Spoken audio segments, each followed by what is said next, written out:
came out with all freaking with a big hematoma in here, and he was, so he goes, hey, I have a bad headache. I wanna go to sleep. And he come on, I wanna go to sleep. And they go, let me call the hospital. Look at the mess, you know. You can't. And then he goes, I just wanna go to sleep. Let me go to sleep. He goes, but he was drunk, and he just wanted to lay down. Sure, he wanted to lay down, but they called the paramedics. They came out, and he did not get out of the bed. You need to go to the hospital. Look at this. They need to see your leg when I go out of bed. So what happens is, if you don't go to the hospital, we're gonna have to kick you out. So what happens? They put him in a spot where you need to be outside. Now, right? I want to be. Listen, you know, the hospital. Everybody is like. I even tried to manipulate him and say, "Hey, check it out, my man. Fucking I pay got him. a beer out here. Exactly. I got fucking pay him to go, dude. With me. Look at this. I go and it's like, look at you. As long as he did he take you up on the offer? Yeah, as long as he step out of the doors. Take care of that and go to the hospital. Well, damn, you know, whatever it takes, man. It ended up staying all night there. The next day he got kicked out. But hopefully the next day. But see, the longer you are in bed and they're not checking on you, isn't that something?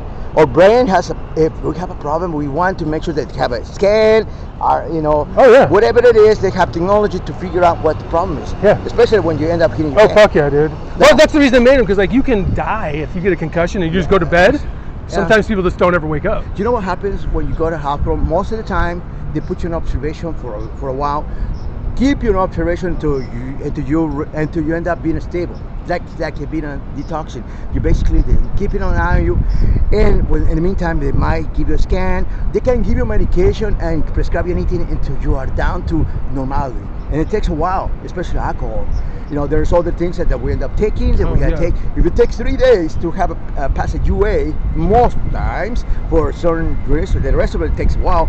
But really, to be sober, it takes food, it takes eating, it takes sleeping, and it takes a while. So the doctors normally they show up in the morning and check on you, and they keep an observation, you know, feeding him, and eventually you go to sleep. Then you go to sleep. See, what happens is sometimes. I'm sorry. Oh no, this thing just popped. Sometimes, what it really happens is that they don't give us a bed. Maybe he had an experience. Or they don't give us a bed until there is one thing available. But you get maybe choice. So you sit in those chairs. You got to sit in those chairs. I'm really good, man. I never slept on the streets. Never. There was not downtown. No reason, no, never. You know why? Because no way in life that I was not gonna have an issue.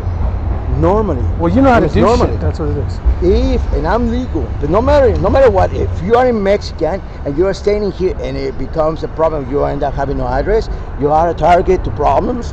And if you are camping like you used to be, as anybody would have, you bring up a problem. Now, being in the United States, you have normally they ask you for immigration status to go rent an apartment. Think about it. That puts anyone in a spot where Mexican, illegal, man. Oh, but yeah. How many Mexicans you see camping in town? None. And I've always said that. None. I've always said that. In 2008, they wipe out that. There wasn't in the past. They normally are building, working, and let's go. Absolutely, dude. So that idea. They know better. Or like, is ridiculous. I mean, think about it. There ain't no Mexican camp, but and the little ones that it's big. But see, at the same time, I got picked up twice. I went to SeaTac. And the only SeaTac in Seattle? Yes, but from here? For messed up deal. From here? Yes, but it wasn't even doing anything illegal. It was, in 2008 there was a big problem economical. We had 2008. That what you're talking about? No matter what, when it comes down to immigration, it's always about reviewing finances. It's always about what you did, where you put your money, and how we're gonna review and see who and how we're gonna pay some bills. And it is coming down to that. Now, if you're illegally here and you have no social security, it goes through like an account that is. Do you have a green card? Yes, but I lost the permit. Just I have to. So when you put something in an account that doesn't exist, what happens? The employer puts something in insurance that doesn't exist. Oh, I see what you mean. Yeah. So like they're not like what are they giving it to? So what happens is the interest to figure out how can we adjust our economy to a spot where we are comfortably doing and working and be functional. It's to anyone. So the most important thing is to have something